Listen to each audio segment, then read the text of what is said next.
bird in the tree behind me.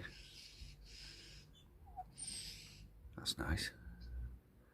Let's just hope it doesn't do its business on me. Right then. Today's Let the Chickens Choose challenge has been suggested by Babette. Her channel is Babette is in the Garden. And the choice for the chickens to make is whether we have marigolds. The variety I've got some seeds for is French marigold, Mr. Majestic.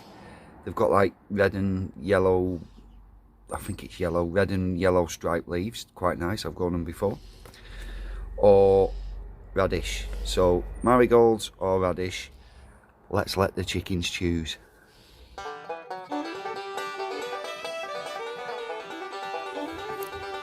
No, not yet.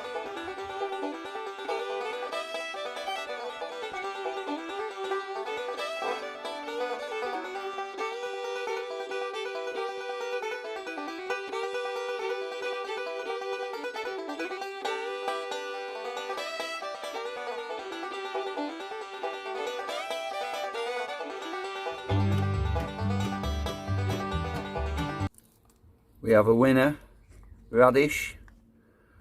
I'll go and get a pot to put these in. I'll just direct sow them outside. I don't need to start these off indoor or anything like that. I'll just, yeah. As far as I can tell, the rainbow, it will be a mixture of colours that the radishes will be. So we'll see how they go. They're fairly quick growing, the radishes, so it shouldn't be too long before we get some progress on these. I'll plant the seeds now, and then when they grow in the future, I will show them in a video as part of Let the Chickens Choose challenge. Right, thanks Babette. If anyone else has any ideas for things that you want me to let my chickens choose for me, it doesn't have to be seeds to sow. Think of something, as long as it's gardening related. If you've got an idea, leave a comment underneath and let me know. So in a fairly large pot, I'm going to sow these radishes. And as it turns out, there weren't very many seeds in the packet at all. A little bit disappointing. I suppose it was more of like a tester packet really. You couldn't feed your family off that, what the contents of that packet. But I'm not going to be precise about measuring them out. I'll let other people do that. As and when these grow, and they're fairly quick growing, I'll just, if they need thinning out, if I've got like 4 really close to each other and there's loads of space in the rest of the pot, I will just transplant them. You can't really go wrong with radishes, to be honest with you. Once I've sown them, I'll just lightly cover them with some compost and then water them in. Give them a label. Bob's your uncle and Fanny is your dad's sister. In the last video I did from my backyard, I was talking about the 4 big tall, I don't know what they are, they're like dustbins without the, you know those dustbins that have a flappy lid and you put things through. Well, we've got potatoes in them, and there's one at the back in the corner that hadn't sprouted, so we popped a new spud in there. But these, literally a week ago today, I topped these up, so there was a tiny little bit of leaf showing, and just look at them now. Look how well they've done. So there's plenty of space left in the bin, and in order to encourage more of the potato tubers to grow along in the soil, out from the stems of the plant, I'm going to top them up again. They're doing really well. And what variety these were, we've no idea. These were shop bought potatoes that we were going to eat, and they'd got loads, they started to chip themselves. So we just popped them out. It's a little bit of an experiment. So I can't tell you what the variety is. Now there's a lot say, and I agree with as well actually, that if you're growing food you should only use seed varieties, and then that way they've been grown with horticultural diseases in mind, i.e. if you've got a verified seed type of, for example, potato, it shouldn't have any horticultural diseases with it, whereas food stuff that you're planting out that's just been bought to eat, it's not necessarily grown with horticultural diseases in mind. However, I've got really good compost, should make for a healthy plant. We'll see how they go. Now, I already watered these last night, so I didn't need to water them before I added the compost. The soil underneath still quite damp. Right, I've got 2 more to do. You don't need to see me doing these. Now, the very first Let the Chickens Choose challenge we did was a choice between lettuce or radish seeds, and lettuce won the day. We've got Lolo Rossa, and I think we've got signs of life. Oh yes, brilliant.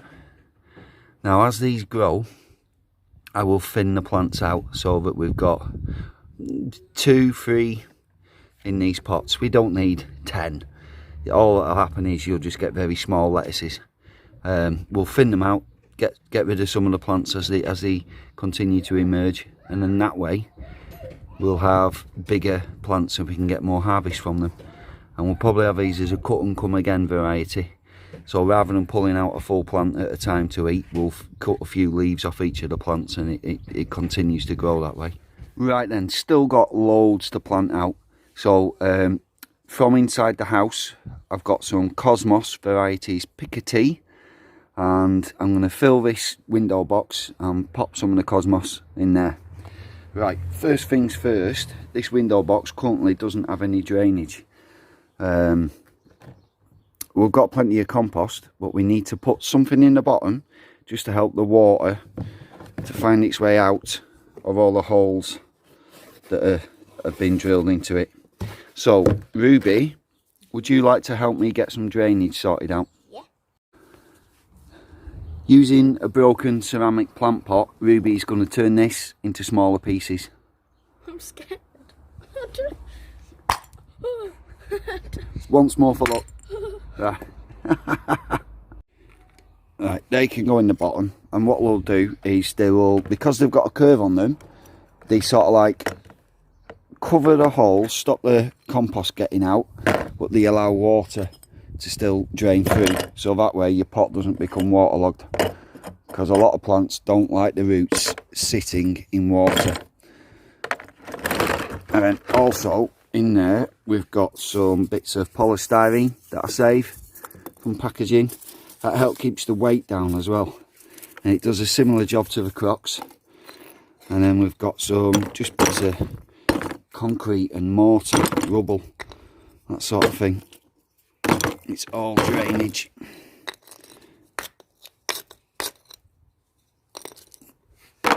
Couple of bits.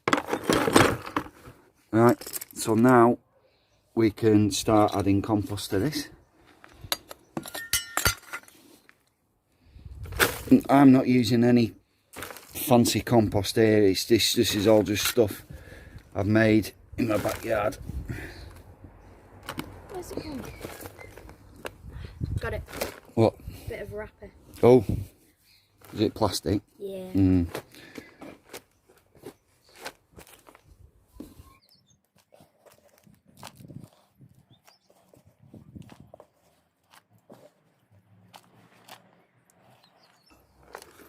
Need a bit more. Now, I'm not going to fill it all the way right up to the very, very top, because if you do, when you water, the water goes straight off. So I always leave a bit of a lip, and that way it can hold some of the water when either it rains or you water it yourself.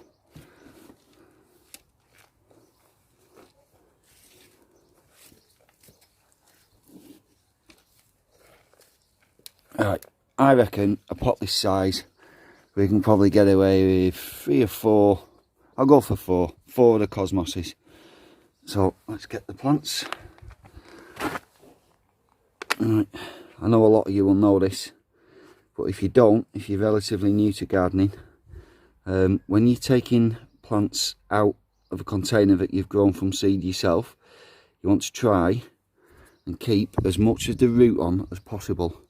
So I'm going next to the plant and digging my finger right down to the side of it, and then I'm going to curve it up and underneath, and that way it will bring the roots out with it.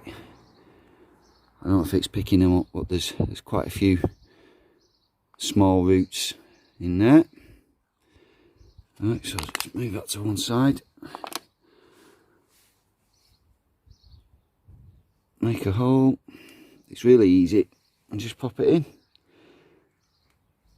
Get it nice and firm. And backfill. And repeat.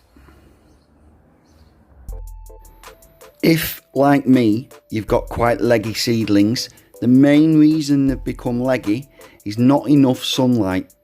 So I had mine in a windowsill. They obviously weren't getting enough sunlight, so try and put them in a windowsill that gets plenty of sunshine. And also, one thing you can do is turn around the pot or container that you've got those seedlings in during the day, so that they get an even amount of sunlight when they're not like all leaning to one side, that kind of thing. Another reason seedlings can become leggy is overcrowding. Basically fighting for competition to get to that sunlight. So when you're sowing your seeds in whatever container you're sowing them in, try not to cram too many seeds in. So I've let these get really leggy. I'm just going to give them a bit of a helping hand to remind them that they're upright growing plants. I'm going to stake them. I'll pop some sticks in, and then I'll very gently and carefully tie each plant to the stick, or tie the stick to the plant.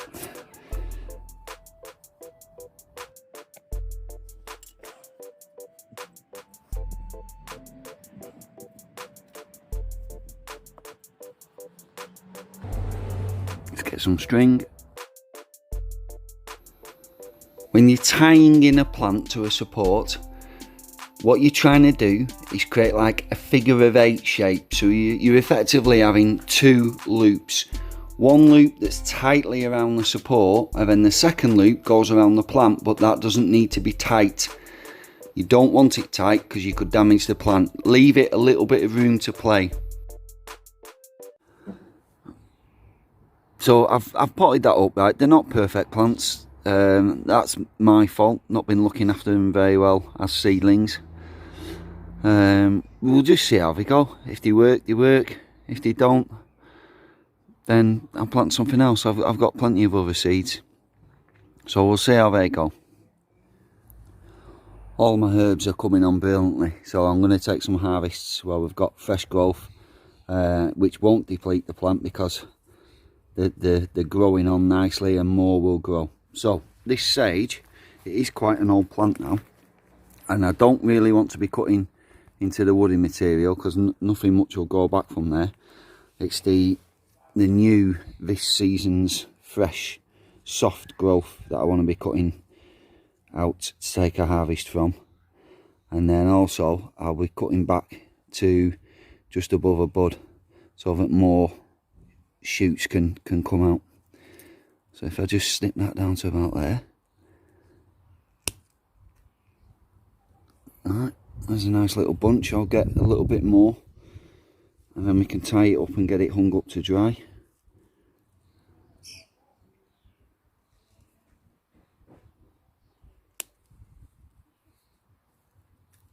Use a lot of sage in cooking. I'm going to make stocks as well. It's a good stock herb. Alright, it's not a bad little amount that. I'll get some string around that, get it hung up in the kitchen. So I've been looking at the food forest this morning, and there's something that's made itself apparent to me.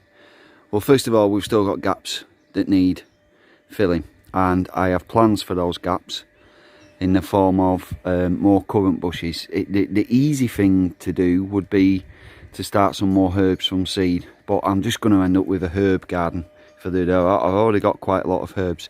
So up at the allotment we've got red currant and black currant bushes.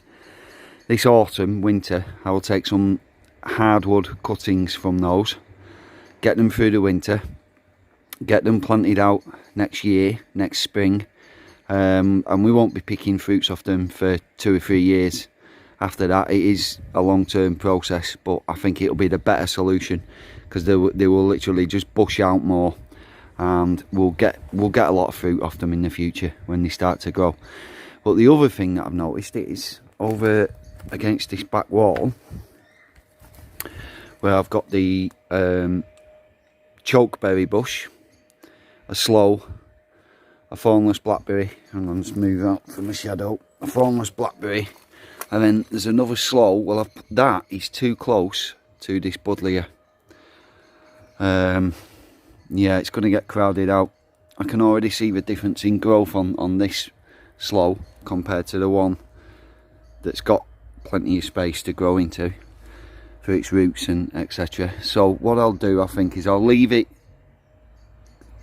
for this summer, but then in the autumn and winter when the plants go dormant, I will move it elsewhere just to give it more space, because it's very much in danger of being crowded out by that buddleia. Too much competition, too many plants in too close to each other. The soil can't support that much growth on my little sloe plant, because this buddleia is quite vigorous. This was a self-seeded plant that I dug up out the gravel at the front of my house, and it's doing really well. Got planted out last year with the rest of the plants in the food forest, because I only built the food forest last year, and it's doing really well. I'd say the tallest one's about 5 foot already, so hopefully we'll get a lot of flowers in there, which is going to attract insects, mainly butterflies, which will be very nice. So although strictly speaking, as a food forest, that's not something I would eat, a buddleia, I've planted that. I think it earns its place for the wildlife, the insects that it's going to attract, and it's all part of that cycle, that system that we want to encourage in the food forest garden, where nature will find a way and sort of like regulate itself, if you will. So that's also why we've got things like a pond, just to cut down water. But now I'm not growing edible fish in that pond. Again, it's purely for the wildlife that it attracts, because in turn those wildlife have their own predators, and then they will eat things like, you know, aphids, that sort of thing. Just keeps the plant stronger. Now that is a tiny little rosemary cutting that I popped in last year, and there's new growth on it, so I might dig that up and transplant that, because just the way it's turned out, it is right next to an existing rosemary bush, so I don't really want them next to each other, but there's plenty of spaces in the rest of the food forest where I can pop that into. Right, Ruby, question for you. Okay. Of all of the different plants we've got in the food forest, what's your favourite one? Right, I'm going to do top 3. And Oh, you've got a top 3? yes. Are these in order, or just 3 altogether? Just 3 random Okay. ordered forget-me-nots. Oh yeah. I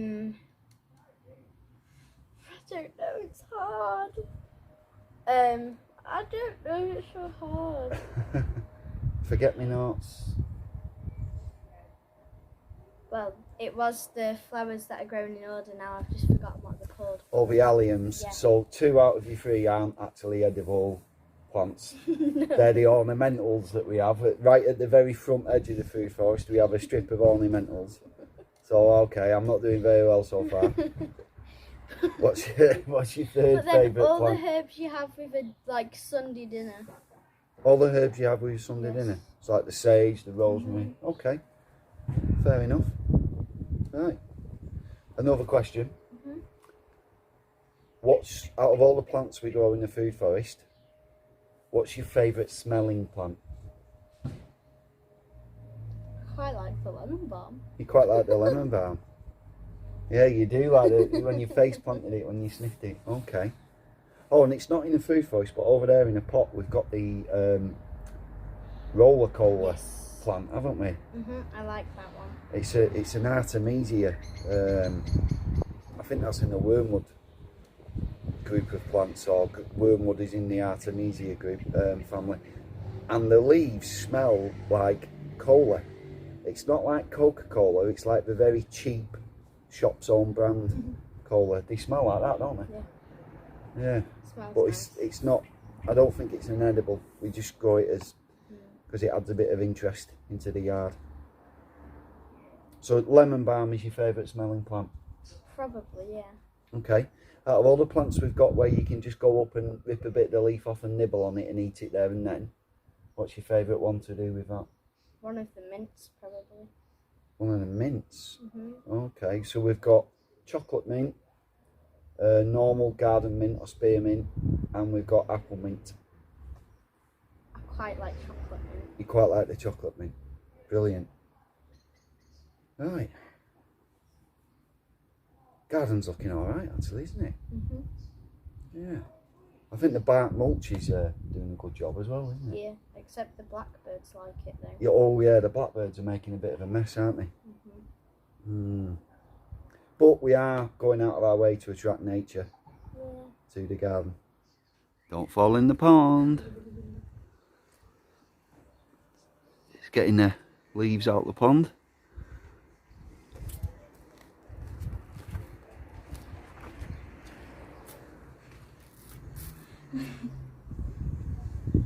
What are you doing? Getting the leaves. Oh, right. Oh, whoa, you battered that plant, Ruby. I tried not to. Just leave it. Oh my I'd word. rather that than fall in the pond, I'm sorry. Ruby, can you find a flower that's open? Because these flowers hang down and we don't get to see how pretty they are inside, underneath. Can you find one that's... There we go. How nice is that?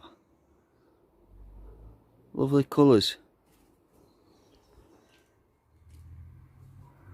Right, what we're looking at there is me overcrowding the planting again, and there is some French tarragon in there which is getting crowded out by the rhubarb. So, perfect excuse to pick some rhubarb. Let's do it. Would you like a brew? Yeah, I'll have a brew please, Ruth.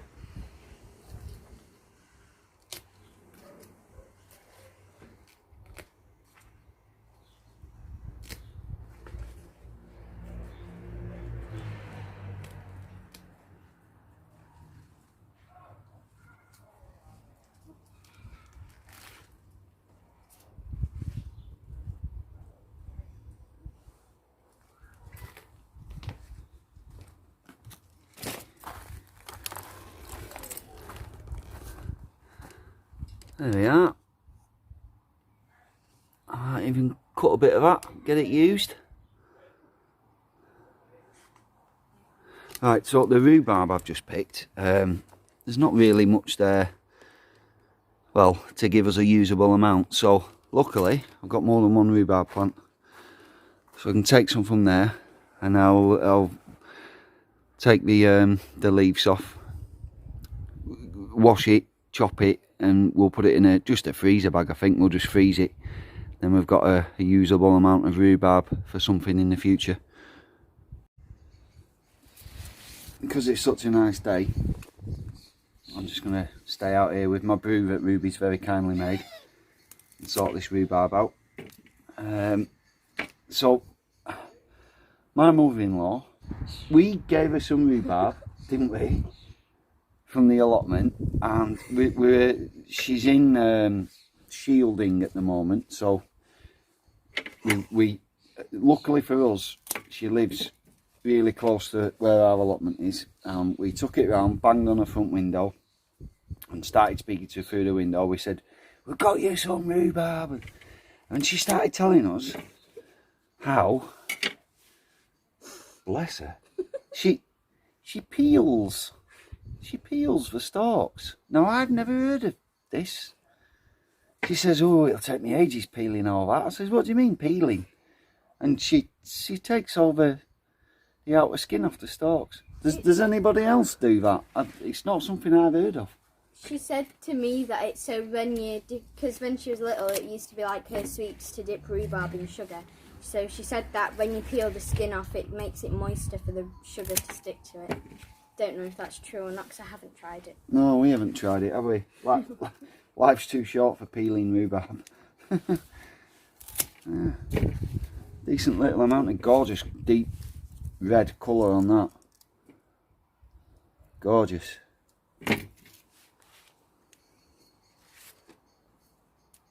So we normally stop picking our rhubarb early July. That's when we say to ourselves we will pick no more, and we'll leave the plant alone and we let it recover. It's still growing after July. It carries on going till about August, September, but we don't pick it from July onwards, and in that way the plant can get some of its energy back, and then we can recrop it the following year. So yeah, we've had loads of rhubarb already this year, haven't we? Really have. We make a fantastic rhubarb and mint cordial. And rhubarb sorbet. And rhubarb sorbet. Ruby makes a rhubarb sorbet. I'll put a card up above for the rhubarb cordial that we make. You don't have to add mint to it. You don't have to add anything other than rhubarb if you want. If you don't fancy mint, star anise and ginger as well, either on their own or together, they go quite well with rhubarb, and it's a very refreshing drink, isn't it? Perfect for days like this. Right, I've got the seed fever again. I'm planting out more seeds, or starting more seeds. These are Calendula Indian prints. They're in a reused plastic pot, which I think we got grapes in. So I've put them on the compost. Just going to cover them in about 1 centimetre of vermiculite. Doesn't have to be vermiculite, just because I've got some. You can use fine compost, you can use perlite, gravel, small gravel, horticultural grit. You know, whatever you've got really, you use what you've got.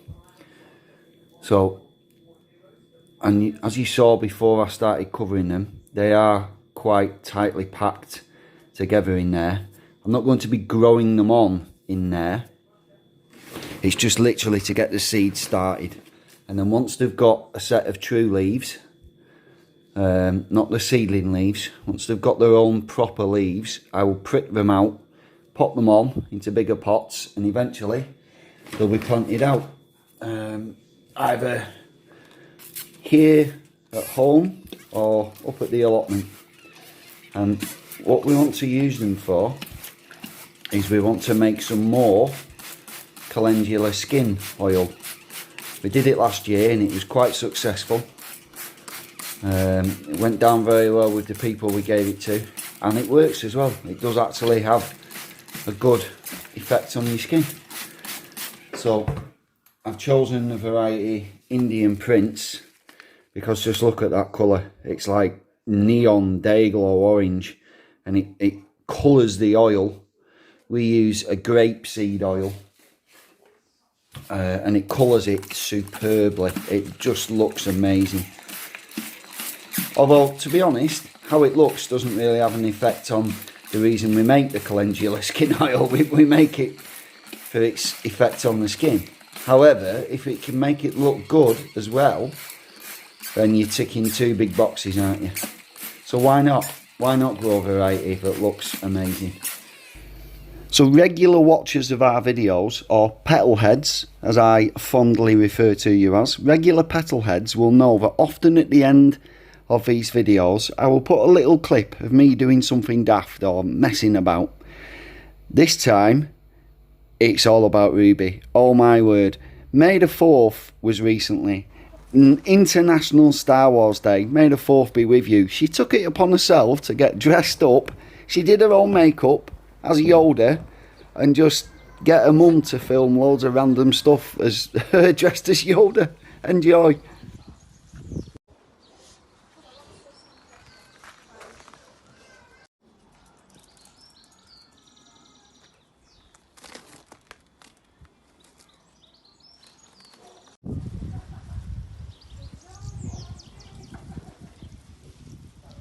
meaning of plants. Daisies! Daisies!